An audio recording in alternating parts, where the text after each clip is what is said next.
इस चर्चा में। और निपुण जी, सबसे पहले मैं आपका ही रुख करूंगा और निपुण जी, मैं समझना चाहूंगा कि जिस तरीके से भारत अगर नहीं भेजता शेख हसीना को, प्रत्यर्पण के लिए इनकार कर देता है, तो किस तरीके से भारत को लेकर गतिरोध जो है वो एशिया में देखने को मिलेगा? नहीं, देखिए, एशिया में तो हम नहीं कह सकते कि एशिया में देखने को मिलेगा। बस बांग्लादेश के अंदर ही देखने को मिलेगा, जो जी। प्रेजेंट रिजीम है उसके अंतर्गत। देखिए, क्या है कि अभी जो प्रेजेंट गवर्नमेंट है वो एक इलेक्टेड या लेजिटिमेसी प्राप्त गवर्नमेंट तो नहीं है। तो उसका ये नहीं कि उस पर बहुत ज्यादा इम्पैक्ट हम पे पड़ने वाला है। हाँ, अगर लेजिटिमेट होती तो बात अलग होती, पहली बात तो ये। और दूसरा क्या है कि अगर हम इसको लीगल ग्राउंड्स पे भी बात करें, तो जो एक्स्ट्राडिशन ट्रीटी है उसका जो आर्टिकल 6 है, जी। उसमें ये स्पेशल मेंशन है कि जो पॉलिटिकल करैक्टर्स होंगे उनके ऊपर ये एक्स्ट्राडिशन ट्रीटी लागू नहीं होगा। तो दूसरा पॉइंट ये है कि भारत इस ग्राउंड पे बात कर सकता है कि भाई पहले से ट्रीटी में इस प्रकार का कोई नॉर्म्स नहीं है कि हमारे लिए कोई मैंडेट हो। और दूसरा, आपकी कोई इलेक्टेड गवर्नमेंट नहीं है, लेजिटिमेट गवर्नमेंट नहीं है। लेजिटिमेसी दो तरीके से, या तो इलेक्ट होकर आई हो या कॉन्स्टिट्यूशनली हो, दोनों तरीके से नहीं है। और तीसरी बात क्या है, जो बहुत मेजर बात है, इसको हम लोग पूरे वर्ल्ड के सामने भी रख सकते हैं, वो ये है नेचुरल जस्टिस की थ्योरी को फॉलो नहीं किया गया। जो आईसीटी में जो डिसीजन दिया गया, नेचुरल जस्टिस की थ्योरी का मतलब क्या है कि भाई शेख हसीना या उनके जो रिप्रेजेंटेटिव हैं, क्या उनको अपॉर्चुनिटी मिली अपनी बात को रखने की? आप देखेंगे नहीं, किसी तरह की कोई अपॉर्चुनिटी उनको अपनी बात को रखने की नहीं दी गई, यानी कि अपनी बात को कहने की नहीं दी गई। तो ये एक बड़ी बात थी। तो इसके ग्राउंड में हम कह सकते हैं कि जब आपने क्या क्या किसी को, आपकी खुद की कोर्ट थी, आपका ही वकील था और आपके जज थे, आप पहले से, और आपने देखा कि जिस प्रकार से जज ने डिसीजन दिया, और डिसीजन में कहा कि only one sentence for the Sheikh Hasina, death sentence. मतलब देखेंगे, यानी कि ऐसा जजमेंट मैंने आज तक कभी नहीं देखा पूरे वर्ल्ड में। हम भी जुडिशियल कवर करते हैं, तो वो कहते हैं बस एक ही सेंटेंस है, डेथ सेंटेंस। तो आप समझिए, ये एक सोची समझी साजिश के तहत, यानी कि इसे स्क्रिप्ट पहले से तैयार थी कि हमको 3 महीना, 6 महीना, 9 महीना, 10 महीने ऐसे प्रोसेसिंग करके दिखानी है और फिर हमको डेथ सेंटेंस दे देना है। तो मुझे नहीं लगता कि भारत का इसका कोई भी इम्पैक्ट होगा। ये जरूर है कि जो प्रेजेंट रिजीम है वो कहेगा कि भारत ने हमारी बात को नहीं माना, हमारे लॉ को नहीं माना। भाई, आपका लॉ है कैसे? क्या आप इलेक्टेड गवर्नमेंट है? बांग्लादेश का कॉन्स्टिट्यूशन तो एक इलेक्टेड गवर्नमेंट की बात करता है, आप तो जी। एक इलेक्ट गवर्नमेंट है नहीं। तो आपकी बात को लेकर किस प्रकार सीरियस लिया जाए? तो हमने तो जो बात की थी, और खुद भारत सरकार का कहना इस मसले पर यह है कि भारत तो वो कार्य करेगा जो बांग्लादेश के लोगों के इंटरेस्ट में हो, हित में हो। कितना अच्छा ग्राउंड भारत ने लिया, और खुद शेख हसीना ने इस कोर्ट को क्या किया, डिक्लाइन कर दिया। और देखिए, इंटरेस्टिंग बात क्या है, ये आईसीटी कौन सा कोर्ट है? ये वो कोर्ट है जो 2009 में शेख हसीना के द्वारा ही बनाया गया था। इसलिए बनाया गया था कि जिन्होंने 1971 में बंगालियों के साथ में पाकिस्तानी का साथ देकर एट्रोसिटीज जो की थी, जो भी अत्याचार किए थे, उनको सजा देने के लिए कोर्ट बनाया गया था। जी। आज इसमें शेख हसीना को कटघरे में खड़ा किया जा रहा है। उनका गुनाह ये था, उनका गुनाह ये था कि वो law end of order maintain कर रही थी। उनका गुनाह ये था कि वो बांग्लादेश की ग्रोथ बढ़ा रही थी। आज उसका, उनके साथ में ऐसा बिहेवियर किया जा रहा है। और मैं तो मानता हूं कि जो एक्स्ट्राडिशन ट्रीटी थी, उसमें जानबूझकर एक क्लोज रखा गया था कि उनको पता है, भारत को पता है, बांग्लादेश की शेख हसीना गवर्नमेंट को पता था कि हमारे यहाँ पहले भी कूप हुए हैं। तो पॉलिटिकली कभी भी हो सकता है कि इस प्रकार की कंडीशन हमारे यहाँ हो और फिर इस प्रकार की चीजें बने। तो मुझे लगता है कि किसी भी लीगल ग्राउंड पे तो भारत को एक्स्ट्राडिशन करने के लिए कह नहीं सकते। और मैं अगर फॉरेन पॉलिसी के अकॉर्डिंग भी देखूं, तो मुझे लगता है कि भारत सरकार शेख हसीना को एक्स्ट्राडाइट करने वाली होंगी। रीजन क्या है, देखिए, भारत के साथ शेख हसीना गवर्नमेंट बहुत मजबूती से खड़ी रही है। और जिस प्रकार के साउथ एशिया के हालात हैं, यहाँ पर भारत को एक स्ट्रॉन्ग मैसेज देने की जरूरत है, नेबर को भी और पूरे वर्ल्ड को भी, कि जो भारत के साथ खड़ा है, भारत स्ट्रांगली उसके साथ खड़ा है, एनी कॉस्ट। जी। जी। निपुण जी, दूसरी ओर जिस तरीके से इस फैसले को लेकर कई सवाल खड़े होते हुए नजर आए और पूरे कह सकते हैं कि तरीके से विश्व में इस फैसले को लेकर चर्चा होती नजर आई, क्या निपुण जी आपको भी लगता है कि राजनीति से प्रेरित ये पूरा फैसला लिया गया? क्योंकि शेख हसीना के ऊपर आरोप लगे, उनको लेकर सुनवाई हुई, लेकिन उनका पक्ष सुने बिना ही ये फैसला सुना दिया गया। अभिषेक जी, मैं वही बात बोल रहा था आपको। जी। और आप आपके साथ तो मैं कई बार पहले भी चर्चा कर चुका हूँ। हमने 9 महीने पहले ही जब शुरू हुआ था केस, पहले हमने बोल दिया था, प्रेडिक्ट कर दिया था कि ये फांसी की सजा देंगे। जी और 3-4 दिन पहले में जब 17 ये कल का डिसीजन आया है, मैं 3-4 दिन पहले से कह रहा हूँ कि फांसी की सजा देंगे। ये स्क्रिप्टेड था, जी ये स्क्रिप्ट में था। अवामी लीग को पहले बैन करना, फरवरी में इलेक्शन है, उससे पहले शेख हसीना को डेथ सेंटेंस देना, ये सब स्क्रिप्टेड था। जी पूरा पॉलिटिकल मोटिव था, पॉलिटिकल तरीके से किया गया ताकि अवामी लीग पार्टी को पूरा खत्म किया जाए और वहां पर सिर्फ 2 ही पार्टी रहे, जमात इस्लामी और बीएनपी, या जो नई स्टूडेंट की जो पार्टी बनी वो रहे। इसके अलावा कोई और पार्टी वहां पर ना रहे। लेकिन आप देख लीजिए, इस समय जो प्रोटेस्ट हो रहे हैं बांग्लादेश के अंदर, वो आप देख रहे हैं। और देखिए, अवामी लीग वो पार्टी है, अभिषेक जी, जिसने 2006 से लेकर 2024 तक वहां पर रूल किया है। तो कमजोर तो पार्टी होगी नहीं। और उससे पहले भी 96 से 2001 तक में शेख हसीना वहां की लीडर रही हैं, इनकी पीएम रही हैं। तो मैं मान के चल रहा हूं कि ये जो डिसीजन दिया गया, ये कोशिश ये थी कि पूर्ण रूप से क्या है, कंट्रोल किया जाए अवामी लीग के ऊपर। और अवामी लीग वो पार्टी है जो नेशनलिस्ट पार्टी भी है, साथ ही प्रो इंडिया पार्टी भी है। बीएनपी और जमात जो है वो एंटी इंडिया है। तो कहीं ना कहीं इसको आप एक तरह से इंडिया के अगेंस्ट भी देख सकते हैं डिसीजन को। जी जी बिल्कुल। इस बीच हमारे साथ यूके देवनाथ जी भी जुड़े हैं, retired group captain, defence expert के तौर पर। सर, बहुत स्वागत है आपका भी। और देवनाथ जी, मेरा पहला सवाल आपसे यहाँ पर यही है कि बांग्लादेश की अस्थिरता किस तरीके से आप देखते हैं?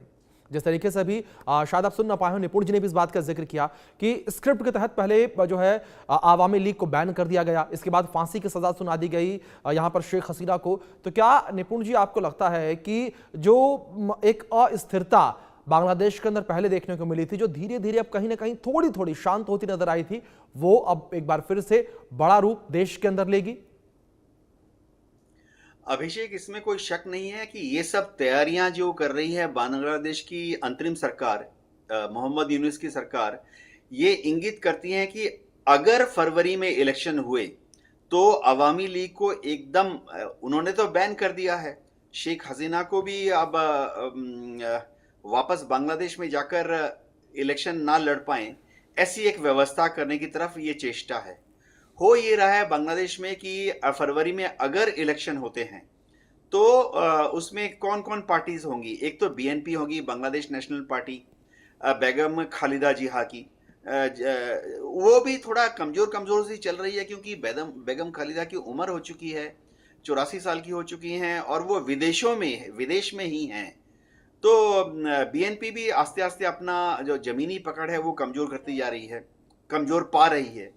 तो जो अभी मोहम्मद यूनुस की अंतरिम सरकार है, जो कि जमाते इस्लामी के मदद से खड़ी है, एनसीपी की मदद से खड़ी है, या अलग अलग मुस्लिम छात्र शिविर हैं, रिलीजियस फंडामेंटलिस्ट के साथ खड़ी है, उनको लगता है कि अगर उन्हें इस इलेक्शन में फरवरी में जीतना है तो अवामी लीग को पूरी तरह से धराशायी करना पड़ेगा। बैन लगा दिया है लेकिन अवामी लीग के कार्यकर्ता ग्रासरूट लेवल पर अभी भी एक्टिव हैं। तो अब शेख हसीना पर सजाए मौत डिक्लेयर करने से उनको क्या फायदा हुआ है? फायदा हुआ है कि अब निकट भविष्य में शेख हसीना कभी भी बांग्लादेश में जाकर कैनवासिंग नहीं कर पाएंगी, या शेख हसीना निकट भविष्य में कभी भी बांग्लादेश जाकर अवामी लीग को फिर से खड़ा नहीं कर पाएंगी। तो क्या फरवरी में इलेक्शन होंगे, ये बहुत बड़ा सवाल है। क्योंकि जी जिस तरह से अब अवामी लीग के कार्यकर्ता सड़क पर आ गए हैं और बड़ी तादाद में जलसे कर रहे हैं, प्रदर्शन कर रहे हैं, और कई जगह पे उन्होंने पुलिस और आर्मी को भी पथराव किया है। हो सकता है कि मोहम्मद यूनुस को एक और बहाना मिल जाए, इसी बहाने वो इलेक्शन को और टाल दे 3 महीने या 6 महीने से, ये कह के कि बांग्लादेश में अभी अस्थिरता हो गई है, अराजकता फैला रही है अवामी लीग, तो हम इलेक्शन अगले साल फरवरी में नहीं करेंगे, इलेक्शन अगले साल जून में करेंगे या अगले साल सितंबर में करेंगे। तो जो केयर टेकर सरकार है उनको एक अच्छा बहाना भी मिल रहा है इलेक्शन को फिर से पोस्टपोन करने का। जी बिल्कुल बिल्कुल। निपुण जी, दूसरी ओर अगर यहाँ पर जो प्रत्यर्पण संधि है उसको लेकर बात करें, तो इस संधि के तहत क्या भारत पर हसीना को बांग्लादेश को सौंपने का कितना दबाव बनता हुआ आप देख रहे हैं और कितना दबाव भारत के ऊपर बन सकता है? देखिए, दबाव तो बनाने का प्रयास करेंगी बांग्लादेश गवर्नमेंट, प्रेजेंट जो रिजीम है, लेकिन मैंने जैसे कहा कि लीगल ग्राउंड्स पे तो नहीं बनता, क्योंकि जो मैंने जी आपको कहा कि आर्टिकल 6 जो है एक्स्ट्राडिशन ट्रीटी का, वो स्पेशल उसमें मेंशन किया गया था कि पॉलिटिकल करेक्टर्स पर ये बात लागू नहीं होगी। तो जब पॉलिटिकल करेक्टर्स को उसमें अलग कर दिया गया है, यानी कि साइड कर दिया गया है, और मुझे लगता है ये पहले से ही सोचा समझा एक प्रोसेस था कि हम पहले से इसको मेंशन करके चलेंगे, क्योंकि बांग्लादेश का अगर आप हिस्ट्री में देखें तो वहां पर एक दो बार थोड़ी, कई बार वहां पे कूप हुआ है। तो भविष्य की पॉसिबिलिटीज को देखते हुए पहले इस बात को ध्यान में रखा गया था। हाँ, ये जरूर है कि जो प्रेजेंट गवर्नमेंट है वो इसको लेकर धमकियां देंगी, जिसको मैं देख रहा हूँ कल से कि आपको बांग्लादेश को दे देना चाहिए, शेख हसीना को क्यों रखा हुआ है। इवन पाकिस्तान के लोग भी बोल रहे हैं कि शेख हसीना को सौंप देना चाहिए, सुपुर्द कर देना चाहिए।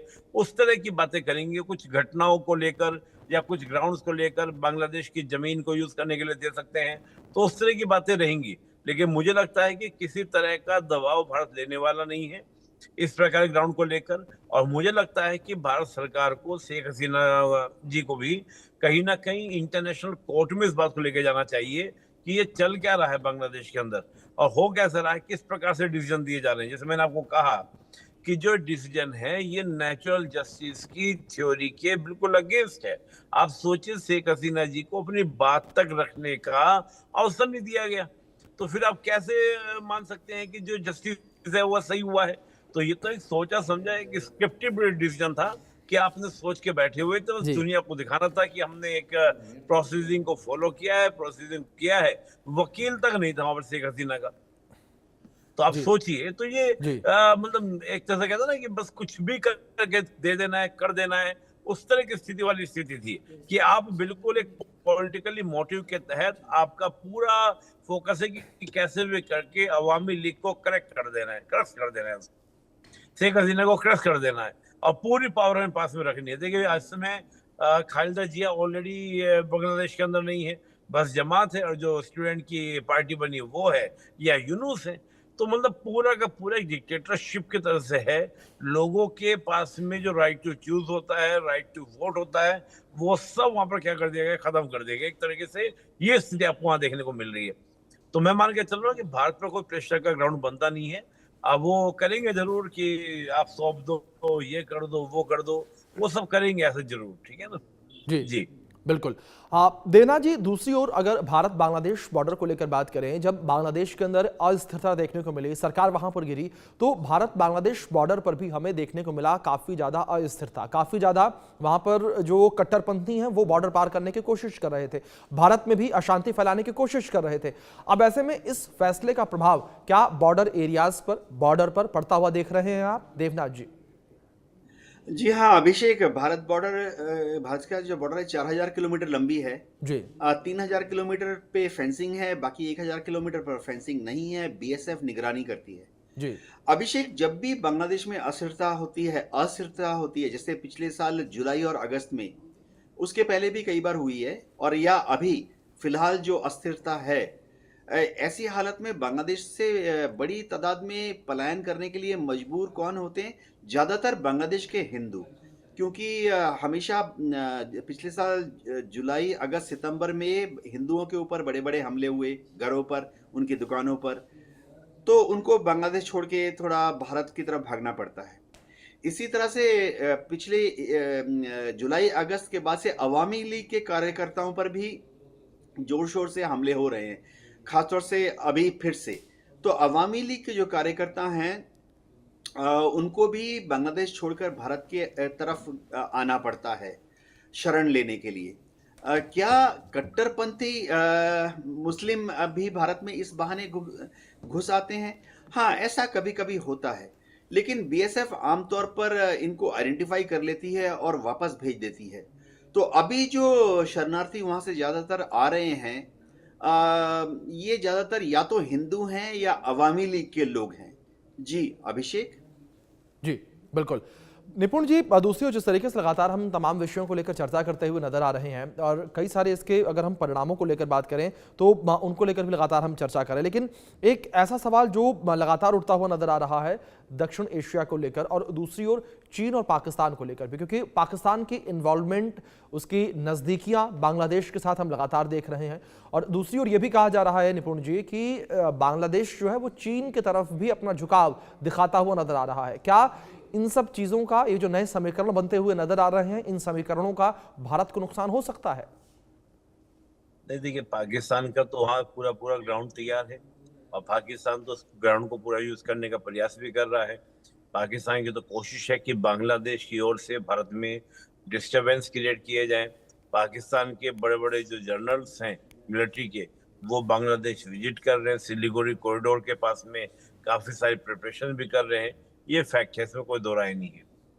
यूनुस गवर्नमेंट ने चीन को भी कहीं ना कहीं प्रभावित करने का प्रयास किया है। खुद जाकर वो सिलीगुड़ी कॉरिडोर का जिक्र भी करते हैं कि सिलीगुड़ी कॉरिडोर जो है हमारे नजदीक है, और उसका मकसद बताने का मतलब यही था कि हम जब चाहे सिलीगुड़ी कॉरिडोर पे कट लगाकर भारत का नॉर्थ ईस्ट को अलग कर सकते हैं।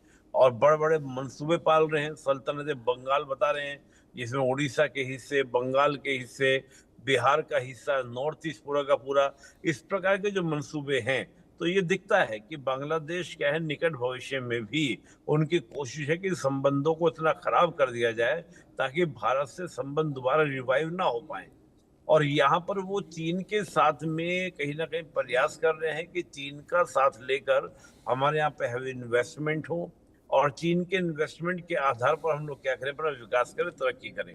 लेकिन इंटरेस्टिंग बात क्या है कि जी शेख हसीना जी के साथ जो ये घटना जी हुई थी जी 2024 में, ये चीन के विजिट करने के बाद ही हुई थी। जब शेख हसीना चीन विजिट करने के लिए गई और जो उनके बीच में समझौते होने थे उनको बीच में ही छोड़कर शेख हसीना वापस आ गई थी। उसके बाद ये कूप आपका हुआ, तो जाहिर सी बात है प्रेसिडेंट गवर्नमेंट चीन को रिझाने का प्रयास करेगी। लेकिन मुझे लगता है कि चीन भी बहुत ही सावधानी के साथ में प्रेसिडेंट गवर्नमेंट के साथ बढ़ रहा है। हाँ, ये जरूर है कि जो इस प्रकार की सरकारें होती हैं, जैसे यूनुस की गवर्नमेंट बनी हुई है, चाहे वो अमेरिका और चाहे वो चीन हो, दोनों के फेवरेट गवर्नमेंट ऐसी होती है। यानी कि जिसको खुद हमारे शेख हसीना जी के द्वारा कहा गया कल कि जो बांग्लादेश है वो कुछ कुछ पाकिस्तान के हाइब्रिड मॉडल की ओर बढ़ रहा है। यानी कि आपका जैसे हम पे चलता है कभी सेना के पास और कभी पॉलिटिकल लीडरशिप के पास है पाकिस्तान में, तो वैसा ही बांग्लादेश भी जो है वो पाकिस्तान के मॉडल पे चल रहा है।